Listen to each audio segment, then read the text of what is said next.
আজকে আমাদের রাত্র মধ্যেও আমাদের এই ত্রিপুরা মথা ছেড়ে ওরা আজকে যোগদান করছে ত্রিপুরা আমাদের বিজেপিতে। ওদেরকে আমরা স্বাগতম জানাই। তার জন্য ওদেরকে পেয়ে আমি খুবই খুশি।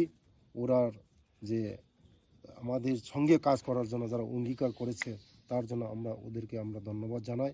এবং যারা যারা এসেছে আজকে সব লিডারশিপ আছে এখানে, ত্রিপুরা মথার লিডারশিপ ত্রিপুরা মথা ছেড়ে বিজেপিতে এসেছে।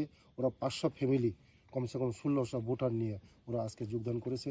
তার জন্য ওদেরকে আমি ধন্যবাদ। এবং আমার পার্টির পক্ষ থেকে আমি অ্যাজ এ জনজাতি মোর্চার প্রেসিডেন্ট হিসাবে ওদেরকে আমি ধন্যবাদ জানাই, আমি নমস্কার জানাই। আগামী দিনে ওরা যারা দল আছে এখনও আসে নাই, ওরা সব আসবে, 16 তারিখে আগে আসবে। আমি মনে করি সারা ত্রিপুরা রাজ্যে একটা মেসেজ আছে যে আগামী দিনে মোদিজির সঙ্গে যেভাবে মোদিজি কাজ করছে আমাদের জন্য, জনজাতিদের জন্য, যেভাবে সবকা সাথ সবকা বিকাশ, সব জনজাতিদের জন্য, বিশেষ করে জনজাতিকে আগে বাড়ার জন্য মোদিজির স্বপ্ন, এই স্বপ্নকে আমরা বাস্তবায়ন করব। তার জন্য একই সঙ্গে আমরা কাজ করব, একই সঙ্গে আমরা সব কিছু কাজ করব। আগামী দিনে আমরা 60 সিটের মধ্যে 60 সিট আমার আশা আছে, বিশ্বাস আছে, 60 সিটের মধ্যে 60 সিট আমরা পাবো। নমস্কার।